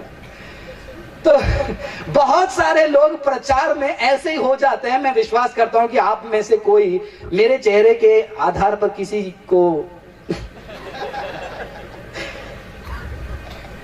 Youth, don't be a booth for booth. जवानों, शैतानों के लिए भूत मत बन जाना। टेलीफोन बूथ आता ना, आपका जिंदगी को भूत मत बना देना। बी केयरफुल, क्योंकि परमेश्वर आपके हृदय को देख रहा है। तो ये जो 7वां जो पॉइंट है, पहला पॉइंट हमने देखा, फॉलोअर का जो विश्लेषण है वो क्या है, वो खुद के इच्छा के अनुसार अपने जिंदगी को रखेंगे। दूसरा, खुद के लिए शिक्षक चुनेंगे। आप बोलोगे तो खुद के लिए शिक्षक नहीं चुन सकते हैं क्या? उसके बारे में मैंने आपको जवाब दिया। आप शिक्षक चुनिए, लेकिन खुद के इच्छा के अनुसार नहीं। तीसरा पॉइंट क्या है? क्राइटेरिया उनके लालसा को सूट करने जैसा। आपको सेवक चुनना है वचन के आधार पर। उसके लिए वचन तो मालूम पड़ना चाहिए ना। तो वो पॉइंट जो है हम चेलों में आएंगे जब हम कवर करेंगे। आशा करता हूं वो कल चले जाएगा, क्योंकि मुझे नहीं लगता है कि अब हम कवर कर पाएंगे। और फिर हमने देखा कि उसका क्राइटेरिया होता है उसके अभिलाषा के अनुसार चुनना। चौथा, वो लोग जो हैं वो सुनना चाहते हैं, वो प्रचार करने वाले को वो चुनेंगे। जैसे मैंने आपको बताया, एक्साइटिंग, जवानों को मजा आता है यूट्यूब पे जाकर ऐसे कलरफुल चीजों को देखने के लिए। पांचवा, वो खुद के लिए एक अथॉरिटी रखना चाहते हैं, वो कहे तो होगा। अपना आइडेंटिटी, अपना पहचान मसीह में वो भूल जाते हैं। छठा, वो बेनिफिट के लिए आते हैं, सेल्फ सेटिस्फैक्शन, मुझे अच्छा लगा, खाकर तृप्त हुए। यीशु मसीह कहते हैं कि सच सच कहता हूं, और कलीसिया में भी आज सच सच चेलों की कमी और फॉलोअर्स की बढ़ोतरी बहुत ज्यादा है, बढ़ते जा रही है, बढ़ते जा रही है। मुझे खुशी नहीं होती। आप पूछोगे, बहुत सारे लोग मुझे पूछते हैं कि यार वो चर्च के बारे में देखो, वो सेवकाई के बारे में देखो, लोग भर कर आते, तुमको खुशी नहीं होती है क्या? क्या यीशु मसीह ने 5000 लोगों को देखकर ये कहा कि ये सब मेरे चेले हैं? नहीं कहा। यीशु मसीह ने किससे बात की? उन्हीं के चेलों से बात की जो साथ में हैं। तो ये ज्यादा भीड़ को देखकर कभी भी आप कंफ्यूज मत होइएगा। वही मेरा 7वां पॉइंट है। ये जो फॉलोअर्स होते हैं ना, वो इजीली डाइवर्ट हो जाते हैं, उनका माइंड को डाइवर्ट करना बहुत आसान है। और यही प्रॉब्लम गलातिया के कलीसिया को भी थी। इसीलिए पिछले साल के प्रचार में जो मैंने कहा, वही चीज मैं आज आपके बीच में दोहराना चाहता हूं। गलातियों की किताब 3 अध्याय वचन पढ़ेंगे ब्रदर। पहला वचन, हे निर्बुद्धि गलातियों, किसने तुम्हें मोह लिया है? तुम्हारी तो मानो आंखों के सामने यीशु मसीह क्रूस पर दिखाया गया। बस यहाँ पर पॉल जो है शॉक हो गए हैं, है ना, ये एकदम सरप्राइज हो गए हैं। क्या हो गया है तुमको? वो चौंक कर पूछ रहे हैं कि तुम्हारे अंदर, इंग्लिश में लिखा है हु हैज बीविच्ड यू, यानी कि तुम्हारे पर टोना किसने किया है कि तुम्हारे आंखों के सामने जो घटना हुई है उसको देखकर तुम क्या हो गए? मार्ग भटक गए। तो ये जो फॉलोअर्स होते हैं उनको डाइवर्ट करना, यानी कि उनके माइंड को सच्चाई से हटाना बहुत आसान है। इसीलिए आज शैतान उन्हीं लोगों को इस्तेमाल करेगा जिनके अंदर ये खूबी भरकर है। जरा सोच कर देखिए आप किसको सुन रहे हो, जरा सोच कर देखिए आप किसको देख रहे हो, जरा सोच कर देखिए आप किसके पत्रिका को पढ़ रहे हो, किसके किताबों को पढ़ रहे हो, आपके घर पे क्या आ रहा है, वो सारी चीजों को आप ध्यान दीजिए। अगर आपको लगता है कि हर कोई वचन बोलने वाला परमेश्वर की ओर से है, तो शैतान भी आकर आपको एक दिन धोखा देके चले जाएगा, आप देखते रह जाएंगे। बाइबल का वचन कहता है ना, यीशु मसीह के पास जाकर उसने वचन का खेल खेला, तो क्या लगता है आपको छोड़ देगा वो? क्या आपको लगता है कि आप इतने बड़े विद्वान हैं, यीशु मसीह से भी ज्यादा, और इतने पवित्र हैं, आप कहेंगे कि शैतान मेरे पास में आ ही नहीं सकता है? आपको पता भी नहीं चलेगा। शैतान कंधे में हाथ डाल के बोलेगा, हाँ शैतान तेरे पास कैसे आ सकता है? हाँ बराबर बोला तू। 1 मिनट, तू कौन है? ये पहचानने के लिए जो है लोग चूक जाते हैं। तो ये लोग इजीली डाइवर्ट हो जाते हैं। उनका एक और विश्लेषण मैं आपको बता देता हूं, एक वचन को पढ़ेंगे और उसके बाद जो है उनके बारे में देखेंगे। इफिसियों की किताब 4 अध्याय 14वां वचन हम पढ़ेंगे। ये पॉइंट्स को आप ध्यान से स्टडी कीजिए, क्योंकि ये स्टडी वाली पॉइंट्स है, मैं प्रचार में आपको बता रहा हूं। अगर एक एक पॉइंट को भी मैं समझाने जाऊं, एक पॉइंट के पीछे आधा घंटा 45 मिनट, तो 10 पॉइंट के पीछे समझ जाओ 5 घंटे का प्रचार सुनना पड़ेगा आपको। सुना दो 5 घंटे का प्रचार? वो देखो उधर से मुंडी ऐसे हिल गया, वाह। अगला 8वां पॉइंट उन्हीं लोगों के लिए जिन्होंने मुंडी लाया। रुक जाओ। 7वां पॉइंट पढ़िए। ताकि हम आगे को बालक न रहे, जो मनुष्य की ठग विद्या और चतुराई से, मनुष्य की ठग विद्या और चतुराई से वो क्या हो जाएंगे? उनके भ्रम की युक्तियों की ओर, उनके भ्रम की युक्तियों की ओर, और उपदेश के हर एक झोंके से उछाले और इधर उधर घुमाए जाते हो। उछाले जाएंगे और इधर उधर क्या करेंगे? घुमाए जाएंगे। आपने वो बॉल देखा है, जो रबर बॉल आता है, उसको ऐसे उछालते हैं, ऐसे फेंकते हैं। बहुत सारे विश्वासियों का जिंदगी वो रबर बॉल है, और वो उनका ओनर कौन है मालूम है? उनका प्रचारक, उनका फेवरेट प्रचारक। वो जिधर फेंकेगा उधर जाके गिरेगा, और जिधर जैसा उछालेगा। अब ये चीज आप बोलोगे कि किसके बारे में बोल रहे हो ब्रदर, मुझे समझ में नहीं आ रहा है। यहाँ पर एक के बारे में बात नहीं हो रही है, हमारे आत्मिक जीवन में जो हमें घिरे हुए बहुत सारी जो चीजें हैं, वो चीजों में आपको सावधान रहना है। अगर मैं एक के बारे में कह दूंगा, बोल दूंगा कि चलो इसके बारे में कह रहा हूं, लेकिन आत्मिक लड़ाई इतनी आसान नहीं है। आत्मिक लड़ाई उतना सिंपल नहीं है जितना हमको लगता है। आत्मिक लड़ाई बहुत ही भयंकर है। मुझे ये बात समझ में नहीं आता है कि लोग मसीहत के अंदर आने के बाद इतने चिल कैसे हो जाते हैं। चिल, रिलैक्स लाइफ ब्रो, कैसे हो जाते हैं इतना चिल? क्योंकि मसीहत में आने के बाद युद्ध शुरू होता है। बहुत सारे लोगों को लगता है कि मसीहत में आने के बाद युद्ध खत्म हो जाता है, सांसारिक युद्ध खत्म हो जाएगा। मसीहत में आने के बाद आत्मिक युद्ध शुरू हो जाएगा। अब ये आत्मिक युद्ध को हम कैसे लड़ते हैं वो हमको देखना है। इसीलिए मैं कह रहा हूं वो इजीली डाइवर्ट हो जाएंगे। प्रचारक ने कहा कि कैमरा को उस तरफ घुमाओ, हाय बोल दो। क्यों आए हो? अपना क्राउड दिखाने या प्रचार करने? और लोग भी क्या करते हैं, हाय। तमिलनाडु में एक और है, वो लड़की स्टेज पे जाती है, कैमरा लेती है, सेल्फी कैमरा शुरू करती है और ऐसे घुमाती है और बोलती है कि मैं अभी लाइव हूं हमारे लोगों के साथ, हाय बोल दो। लोग हाय बोल रहे हैं उसको। क्या मजाक बना है क्रिश्चियनिटी में। लोग उसको फॉलो कर रहे हैं क्योंकि वो चेले नहीं है, वो फॉलोअर हैं, उनको उस चीज में मजा आ रहा है।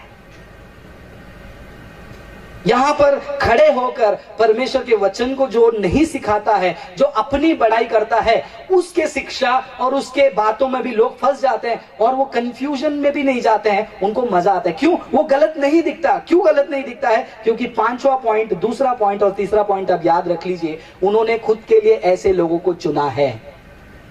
वो डर चला गया। पुराने नियम में जब भी परमेश्वर की उपस्थिति आती थी, लोगों का हालत क्या होता था पता है? कांपते थे, गिड़गिड़ाते थे। लेकिन आज परमेश्वर की उपस्थिति में इतना बिंदास, स्टेज पे इतना बिंदास, बिल्कुल डर नहीं। कहां गया वो डर परमेश्वर का? क्या हमारा परमेश्वर पुराने नियम में बहुत ही भयंकर था और नए नियम में आकर जॉनी जॉनी यस पापा वो वाले गॉड बन गए क्या? He is the same revengeful God of the Old Testament, और वही गॉड है न्यू टेस्टामेंट में। यीशु मसीह को गलत नजरिए से लोग देख रहे हैं। यीशु मसीह को बहुत ही आज प्रॉब्लम क्या है बताऊं मसीहत में? क्यों फॉलोअर्स बनते जा रहे हैं? क्योंकि यीशु मसीह को और खुदा को एकदम सॉफ्ट चलता है, वैसा टाइप का गॉड बना दिया है। पुराने नियम में नहीं। पुराने नियम का गॉड बहुत भयंकर है, नए नियम का गॉड बहुत ही प्यारा है। बहुत सारे लोगों के अंदर आ गए दिमाग में। आप जरा सोच कर देखिए, हमारा खुदा कल, आज और कभी भी नहीं बदलता है। वो वही परमेश्वर है जिसने क्रोध में पृथ्वी को फाड़कर उन विरोध करने वाले को ढसा दिया था। वो वही परमेश्वर है जो आकाश से अग्नि उतारता है। वो वही परमेश्वर है जो वो कोरा के जो है घर वाले, उनको पनिश किया, उनके तंबू में आग उतरी, है ना? वो वही परमेश्वर है। लेकिन वो परमेश्वर के प्रति जो भय, डर आज कलीसिया में, आज ये पुलपिट से चली गई। इसीलिए पुलपिट एंटरटेनमेंट का प्लेटफॉर्म बन गया और कलीसिया क्लब और पब बन गई। क्यों? क्योंकि ये क्या करते हैं, मनुष्य की ये सारी बातों से, चतुर्विद्या से, ऐसी चिकनी चुपड़ी बातों से वो क्या करते हैं, यहां वहां झोंके जाते हैं, इजीली डाइवर्ट हो जाते हैं। फेसबुक पे जाओ तो ऐसे लोग बहुत मिलेंगे। कल एक चीज मैंने देखा, उसमें एक यीशु मसीह का फोटो बना है, रियल वाला नहीं, पिक्चर वाला। बाजू में एक शैतान का फोटो, लाल सिंह वाला। उस फोटो के नीचे लिखा है, मेरे बच्चे आमेन टाइप करेंगे। बाजू वाले फोटो में लिखा है, मेरे बच्चे आमेन टाइप नहीं करेंगे और ऊपर कर देंगे। मैंने कमेंट ओपन करके देखा, बहुत सारे लोग आमेन आमेन आमेन लिखे हुए। आपके व्हाट्सएप पे भी आपको आता होगा, ये वचन को पढ़कर 10 लोगों में बांटिए, आज परमेश्वर आपके जीवन में नया काम करेगा। ले कॉपी किया, 10 लोगों को मैंने बांट दिया व्हाट्सएप पे।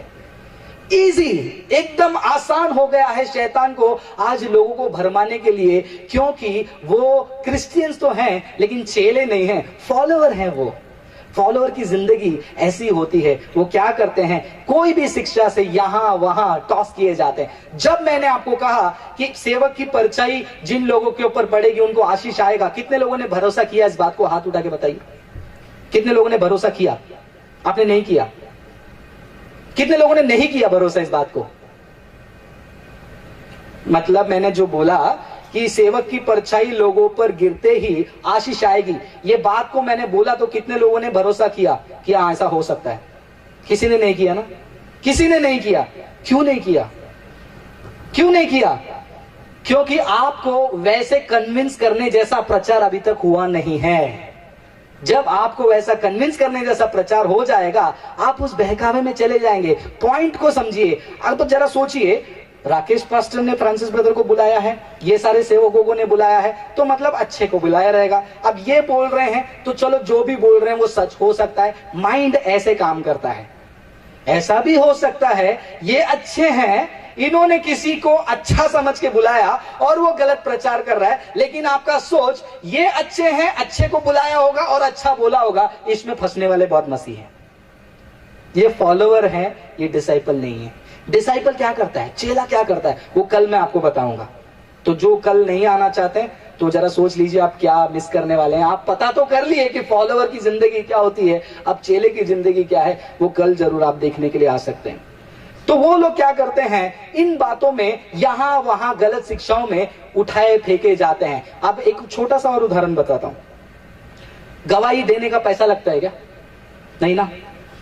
पूना में एक चर्च है, उनका एक मैगजीन छपता है, उसमें लोगों की गवाही आती है। अगर आपकी गवाही को उस मैगजीन में डालना है, फ्रंट पेज में अलग पैसा, अंदर अलग पैसा, 3,000 4,000 ऐसा पैसा देकर आपको गवाही छपाना है। और गवाही तब तक नहीं छपेगी जब तक आपका गवाही में मसाला नहीं है। मैं एक घोर पापी था, यीशु मसीह ने मुझे जीवित किया, यीशु मसीह ने मुझे नया जिंदगी दिया। मजा नहीं आया। मैं पहले एक ऐसे परिवार में आता था, मैं पहले गुटखा को पानी में मिक्स करके पीता था, एक बार मैंने ऐसे ही पिया। तो ऐसे मसालेदार गवाही सुनने के लिए लोग वो किताब को पढ़ते। इसीलिए मैंने बोला ये लोगों का जिंदगी नहीं बदला, खाली जगह बदला है। दुनिया के लोग ऐसे चुटकुले पेपर में पढ़ते हैं, आज मसीह लोग ऐसे चुटकुले गवाहियों की किताब में पढ़ते हैं। मैं गवाही का मजाक नहीं उड़ा रहा हूं, लेकिन उनका सोच वैसा बन गया है। तो ये लोग क्या करते हैं, इन चीजों में भटक जाते हैं। इसीलिए उनको बोलो कि आप 1,000 रुपया दोगे तो परमेश्वर आपको आशीष करेगा। कितने लोग इस बात को मानते हैं?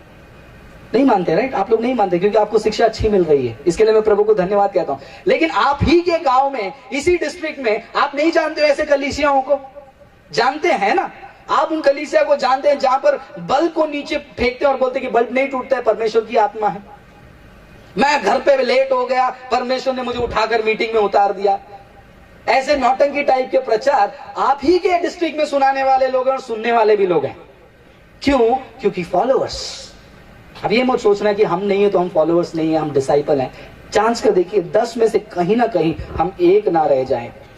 हम और 3 पॉइंट को फटाफट देखेंगे, फिर प्रार्थना करके समाप्त करेंगे।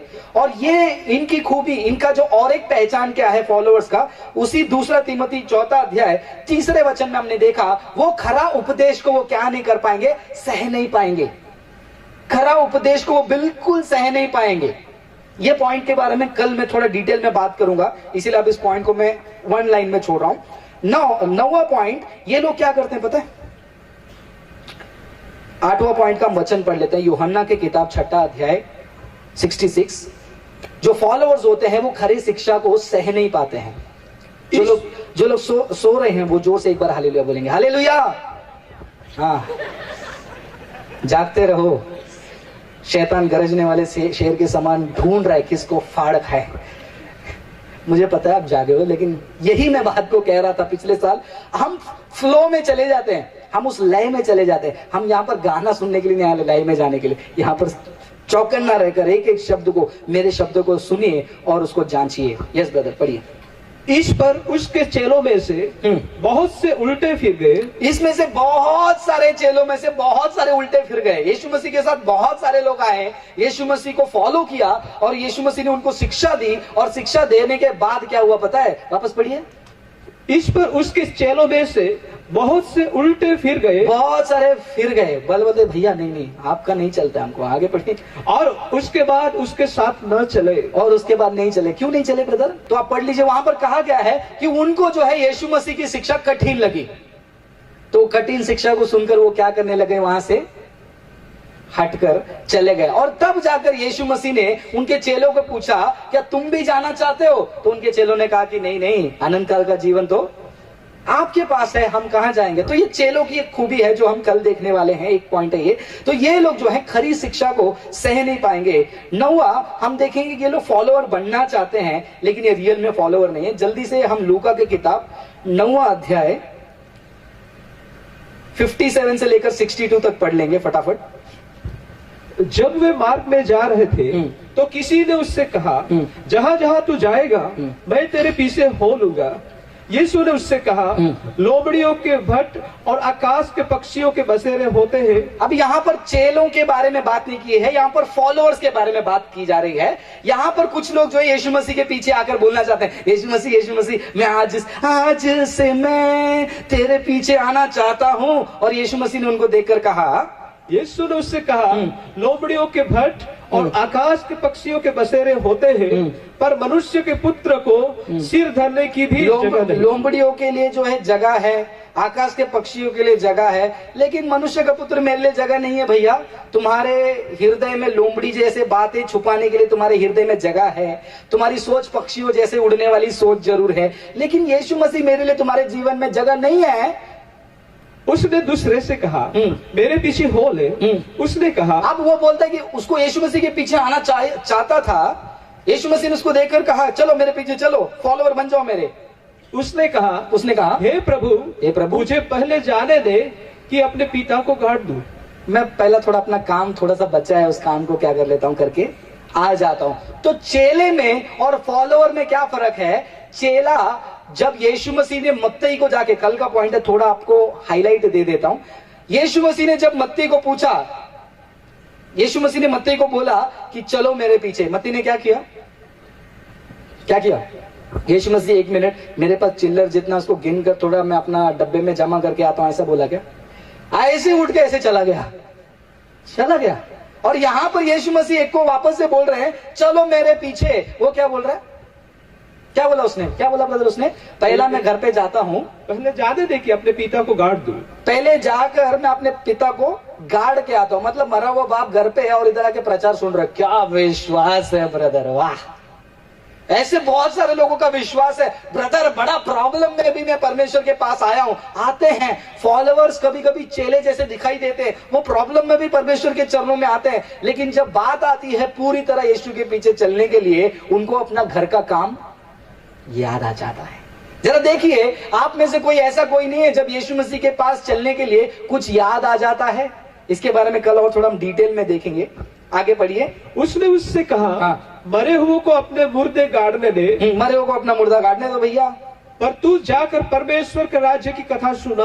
आगे एक और ने कहा, अब देखो ये फॉलोवर का लाइन लग गया है। यीशु मैं तेरे पीछे आऊंगा, यीशु के पीछे चलूंगा, डांस करेंगे, अपना टाइम आएगा, यीशु के पीछे जाएंगे, यीशु के पीछे मैं दौड़ूंगा। कितने लोग यीशु के पीछे आएंगे? हालेलुया बोलिए। वो मीटिंग में हालेलुया होगा, सब कुछ होगा, लेकिन यीशु मसीह के पास जाकर जब वो फॉलो करने की बात आती है, एक और ने आया और उसने कहा हे प्रभु मैं तेरे पीछे हो लूंगा, मैं तेरे पीछे आऊंगा। एक मिनट, नो प्रॉब्लम, मैं आऊंगा आपके पीछे, मैं आपके पीछे आने के लिए रेडी हूं। मैंने ना बोला क्या? मैंने ना बोला है क्या? कभी नहीं बोला है ना। मैं आऊंगा आपके पीछे यीशु मसीह, मैं आऊंगा। पहले मेरे पापा को तो थोड़ा क्या है यार, थोड़ा हमारा भी समझो, हमारा भी लाइफ है, हमारा भी वाइफ है, हमारा भी बच्चा है, हम भी। एक और आया और यीशु मसीह के पीछे आना चाहता था, लेकिन टर्म्स एंड कंडीशंस अप्लाइड। आगे, पर हे प्रभु मैं तेरे पीछे हो लूंगा, पर पहले मुझे जाने दे कि अपने घर के लोगों से विदा ले आऊं। 1 मिनट घर पे जाऊं, पप्पी झप्पी कर लूं, थोड़ा हाय हेलो कर लूं, सलाम नमस्ते कर लूं और मैं पीछे वापस से आ जाऊंगा। मैं कहीं नहीं जा रहा हूं, मैं आ रहा हूं। तो ये जो फॉलोअर्स की जिंदगी यही होती है, चेले ऐसे नहीं होते। अगर चेलों के बारे में देखना है, थोड़ा हिंट दे रहा हूं कल के प्रचार का। यीशु मसीह ने जब चेलों को चुना, जब पतरस को उसने बुलाया, जब मत्ती को बुलाया, उनका एटीट्यूड देखो और इनका एटीट्यूड देखो। कुछ लोगों को समझ आ रहा है, कुछ लोगों को नहीं आ रहा है। जिनको नहीं आ रहा कल पक्का आइए और सुनकर जाइए, और जिनको समझ में आ रहा है वो लोग भी कल आइए, क्योंकि ये मत सोचना कि मेरे को समझ में आ गया। तो ये फॉलोअर्स हैं, आना चाहते हैं यीशु के पीछे, यीशु के पास ही हैं, यीशु के साथ ही खड़े हैं। तो बहुत सारे ऐसे लोग हैं, मसीही हैं, यीशु के साथ ही खड़े हैं, भवन में ही खड़े हैं, लेकिन जब यीशु मसीह उनको चेला बनाने के लिए बुलाता है तब उनको पीछे जाना होता है। दूसरे ने भी वही कहा। आगे पढ़िए ब्रदर, 62 तक पढ़िए। यीशु ने उससे कहा जो कोई अपना हाथ हल पर रखता है पीछे देखता है वह परमेश्वर के राज्य के योग्य नहीं। वो परमेश्वर के राज्य के योग्य नहीं है। तो बहुत सारे मसीह जो क्रिश्चियंस बनते हैं, वो चेले कब नहीं बनते हैं? जब वो हल को पकड़ते हैं और हल को छोड़ते हैं। तो हल को पकड़ने के उसी क्षण किसी को ये नहीं सोचना है कि मैं चेला बन गया। आप में से कितने लोग चेले हैं? जरा हाथ उठा के बताइए। क्योंकि चेला कोई पोस्ट नहीं है कि आपको ऐसा स्टिकर लगा दिया आज से तू चेला चाह, ऐसा टिक्का लगा के नहीं भेजते कि तू चेला है आज से। नहीं, चेला एक प्रोसेस है, चेला एक क्रिया है, चेला गिरता है, उठता है, उसके बारे में हम कल देखेंगे। लेकिन एक फॉलोअर का काम क्या होता है? मत्ती 15वां अध्याय 8वां वचन में लिखा है, ये लोग मुंह से सिर्फ मेरा महिमा करते हैं, लेकिन इनका दिल मेरे से बहुत दूर है। बहुत सारे क्रिश्चियंस का मुंह कहता है तेरे नाम के लिए जिए हम, तेरे नाम के लिए जिए हम, लेकिन रियल जिंदगी देखो किसके लिए जी रहे मालूम पड़ेगा। जवानों के बीच में कल बहुत बात करूंगा, क्योंकि बहुत सारे लोग मेरे को फ्रेंड रिक्वेस्ट भेजते हैं और क्या हिम्मत होती है, वाह रिलेशनशिप स्टेटेड कॉम्प्लिकेटेड, वाह फेसबुक में रिलेशनशिप स्टेटस में कॉम्प्लिकेटेड, मतलब आप ठीक है कल बात करते हैं हम लोग। तो ये लोग जो है सिर्फ जुबान से यीशु मसीह की महिमा करते हैं, लेकिन इनका दिल जो है यीशु मसीह से किलोमीटर और मीलों और ग्रहों की दूरी के समान दूर है। उनका रियल लाइफ उनके शब्द से मैच नहीं करता है। मुंह से बोलता है मैं फॉलो करना चाहता हूं, लेकिन दिल उसका फॉलो करने का नहीं है। मुंह से बोलता है कि मैं आना चाहता हूं, लेकिन दिल में क्या है, घर के लिए मुझे जाकर सब सेटिंग करके सब सेट करके मैं आपके पीछे आना चाहता हूं। तो आप ये मत सोचना कि ब्रदर तो क्या घर बार छोड़ के आ जाएंगे, इसको जानने के लिए कल आइए। हालेलुया। तो यहां पर ये 9वां पॉइंट है, वो वांना बी फॉलोअर्स बनना चाहते हैं। They just give lip service and they say they proclaim, they claim to be Christians, but in reality they are not Christians. इसलिए मैंने कहा उनका सिर्फ जगह बदला है, जिंदगी अभी तक वही है। कुछ मसीहों को देखिए, वो पहले न्यूज़पेपर में क्या पढ़ते थे, वो पढ़ते थे कि मेरा वृश्चिक राशि है, मेरा सिंह राशि है, अभी भी पढ़ते हैं। बाइबल का वचन कितना क्लियर है, फिर भी आज जानना है मुझे न्यूज़पेपर में आज मेरे साथ क्या होगा वो पढ़ना है। कुछ मसीह लोग उसको नहीं करते हैं, लेकिन कैलेंडर में वचन पढ़ेंगे, 1 तारीख को ये वाला वचन। क्यों 1 तारीख को वो वचन का अध्याय नहीं पढ़ सकते? नहीं, आज प्रभु मेरे लिए क्या बोल रहा है। 2 तारीख को प्रभु ने कहा मैं तेरे आगे जाऊंगा, मतलब 3 तारीख को तुम्हारे पीछे जाएंगे क्या, तुम्हारे आगे नहीं जाएंगे? खाली जगह बदल गया है और काम सेम टू सेम। इसलिए कहा वहां नाचा, यहां पर भी नाचा। वहां पर न्यूज़पेपर में पढ़ लिया कि आज मेरे लाइफ में क्या होगा, यहां पर वचन को आधा अधूरा उंगली निकालकर बीच में रखना, या फिर जब प्रतिज्ञा वचन दी जाती है तभी तो मेरे को शौक लगता है यार। मैं एक बार मैं ऐसे खड़ा था, देख रहा था प्रतिज्ञा वचन दी जा रही है, यहां पर दिया जाता प्रतिज्ञा वचन मास्टर नए साल में एक को इंडिविजुअल, बहुत बढ़िया है, अच्छा लगा सुनकर मुझे। जब प्रतिज्ञा वचन दिया जाता है मैं बोलता हूं कि क्या बढ़िया काम हो रहा है। प्रतिज्ञा सबके लिए जरूरी है, लेकिन यहाँ पर पॉइंट देखिए, प्रतिज्ञा का वचन दिया जा रहा है, लोग आ रहे हैं, मेरे आंखों के सामने ये हो रहा है, लोग आ रहे हैं, आंख बंद कर रहे हैं, प्लेट में हाथ घुमा रहे हैं, और हाथ में एक आया, एक सिस्टर ने निकाला, देखा, अच्छा नहीं लगा, वचन को रखे, फिर घुमाई और फिर दूसरा ली, अच्छा लगा। क्या प्रतिज्ञा ऐसा मिलता है आपको? तो जिंदगी नहीं बदली है, खाली जगह बदल गया है। पहले सोरठ खेलते थे, यहां पर आकर नया सोरठ खेल रहे हैं। सोरठ पता है ना आपको, दुकान में जाकर वो लॉटरी खरीदते हैं। अब ये 5 रुपए के टिकट में मुझे क्या मिलेगा, अब 2020 में मेरे लिए क्या होगा, ये 2020 में ये पूरा आपके लिए। एक वचन को लेकर क्या जिंदगी बना रहे हो? परमेश्वर ने आपको पूरा बाइबल दिया है। चेले की जिंदगी कैसे होती है वो कल देखेंगे। वो एक चीज को लेकर अपने आप को सेटिस्फाई नहीं करेगा। कुछ लोगों को बुरा लगा, पर वचन का, परमेश्वर का वचन ऐसा ही है। तो लिप सर्विस, उनके जीवन में बदलावट नहीं आती है। और लास्ट पॉइंट देखकर हम प्रार्थना करने जा रहे हैं, उनके जीवन में एक दबाव नहीं होता है। और ये पॉइंट जब भी मैं कहता हूं मुझे बहुत दर्द के साथ कहना पड़ता है, और ये पॉइंट के बिना मेरा कोई भी प्रचार अधूरा रहेगा, कि फॉलोअर वो होता है जो कभी भी परमेश्वर के राज्य को सुसमाचार के द्वारा बढ़ाने की इच्छा नहीं रखता है। वो कलीसिया के कामों के लिए पैसा देगा, अपने व्यापार में से पैसा देगा। एक ब्रदर को मैं जानता हूं, 2 ब्रदर को जानता हूं मैं, साल में पूरे साल भर चर्च में नहीं आएंगे, लेकिन एक बार आएंगे क्रिसमस के टाइम पे, और 5,000 10,000 उस सेवक के हाथ में पकड़ा के चले जाएंगे। मैंने उस ब्रदर को पकड़ा, मैंने बोला आप ऐसा क्या काम कर रहे हो, आप वो चर्च में तो जाते नहीं है, आप कहीं और चर्च में जाते हो, फिर वो चर्च में जाकर साल में एक बार आकर आप उनको पैसा देते हो। गलत बात नहीं है, दीजिए, लेकिन साल में एक बार क्यों? तो उन्होंने मुझे जो एक्सप्लेनेशन दिया ना, वो सुनकर मैं चौंक गया।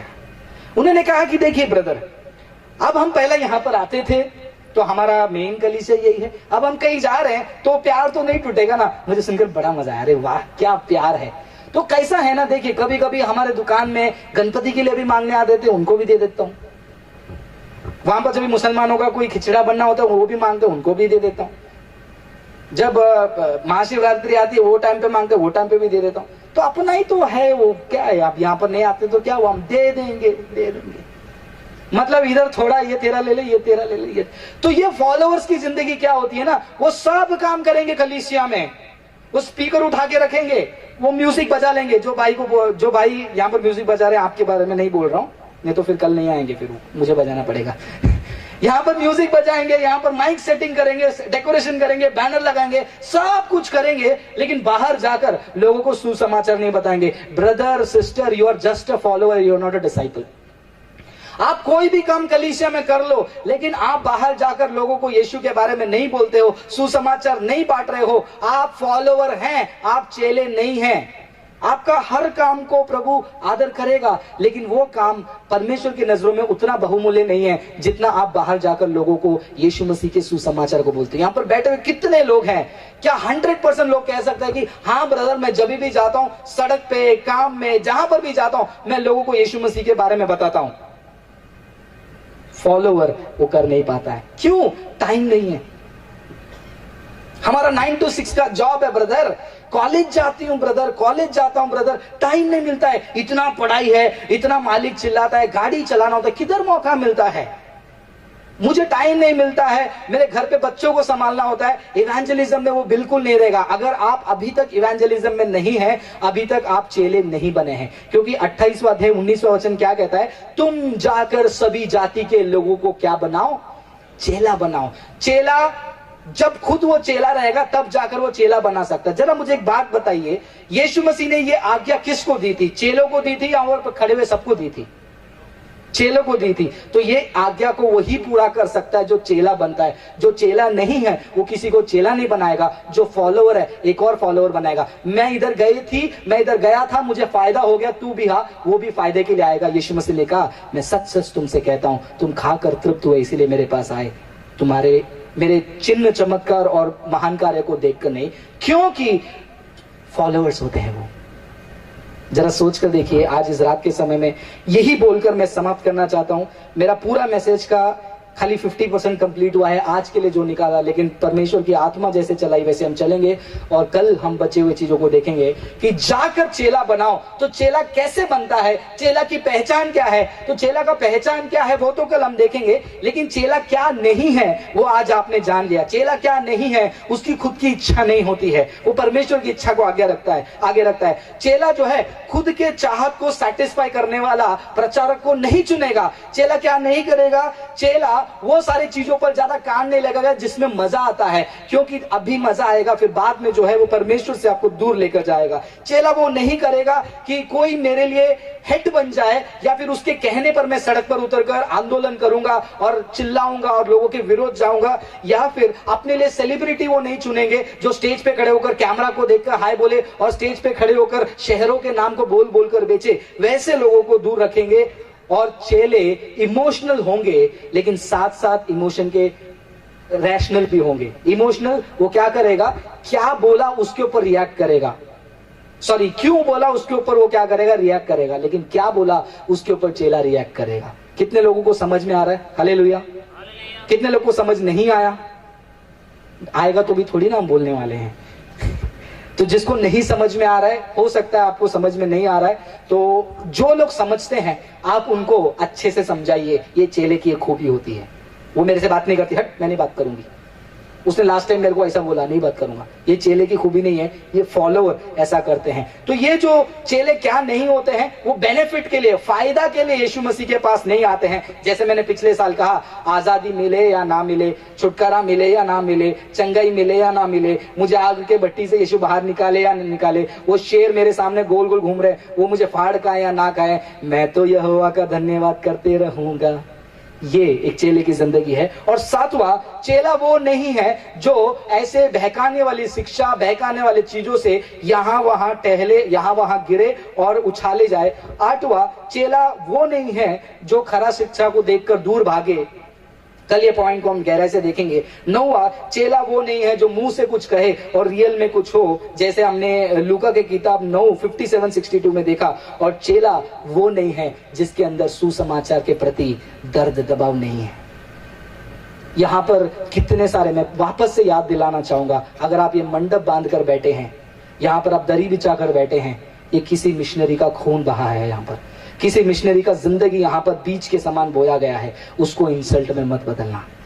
तो आप देखिए, आप चेले हैं या फॉलोवर हैं। चेले क्या है वो कल देखेंगे, लेकिन फॉलोवर तो नहीं है। अगर ये 10 पॉइंट में से कहीं ना कहीं आप एक हैं तो इसके ऊपर थोड़ा सा सोचिए, प्रार्थना कीजिए और विनती कीजिए कि प्रभु मुझे आप फॉलोवर मत लेने दीजिए, मुझे आप चेला बनाइए प्रभु। Make me your disciple. क्योंकि चेलों के साथ क्या क्या परमेश्वर करता है, उनकी जिंदगी कैसी है, कल जब आप देखेंगे आपको बहुत अच्छा लगेगा। और यहाँ पर प्रचार करने वाला मैं सिर्फ माइक को पकड़कर आपको बाइबल का और किताबों का खाली पढ़कर ज्ञान देने वाला नहीं हूं, लेकिन मेरी जिंदगी में जो घटनाएं हो रही है, उन घटनाओं में गुजरते हुए, उन चीजों से गुजरते हुए जो है मैं आपके साथ ये बातों को कह रहा हूं कि 2 प्रकार के लोग होते हैं, फॉलोवर और डिसाइपल। हम भी एक समय में फॉलोवर थे, मैं भी एक समय में फॉलोवर था। ट्रेडिशनली मम्मी पापा क्रिश्चियन, तो चर्च में जाना है साल में एक बार क्रिसमस में। डाइसन ब्रदर भी एक फॉलोवर ही थे। डाइसन ब्रदर भी फॉलोवर। कैसा फॉलो करते थे, बस आते थे, बैठते थे, डोल बजाते थे चर्च पे, लेकिन जीवन में वो डिसाइपलशिप नहीं आई थी। हम भी जाते थे, कलीसिया में बैठते थे, संडे स्कूल में सबसे आगे था। ये जो बाइबल देख रहे हैं आप, ये बाइबल मुझे 2006 में दिया गया था, जब मैं संडे स्कूल से प्रमोट होकर यूथ मीटिंग में गया। तो आप वो जिस कलीसिया में मैं जाता था, वहां पर एक प्रथा थी कि जब बच्चे संडे क्लास से यूथ में जाते हैं उनको बाइबल गिफ्ट करना है। ये 2006 का गिफ्ट में मिला हुआ बाइबल है। ये बाइबल उस टाइम से था मेरे हाथ में, लेकिन जिंदगी में बदलावट नहीं है। So keeping a Bible, Bible को पढ़ना, बाइबल को हाथ में रखना का गारंटी नहीं है कि आप चेले बन गए। जब ये जीवन में उतर कर काम करती है, आप चेला बनते हैं। बहुत सारे लोग बुलाए गए थे, बहुत सारे, लेकिन जो चुने गए हैं वो चेले हैं। कौन है आप? प्रार्थना करेंगे।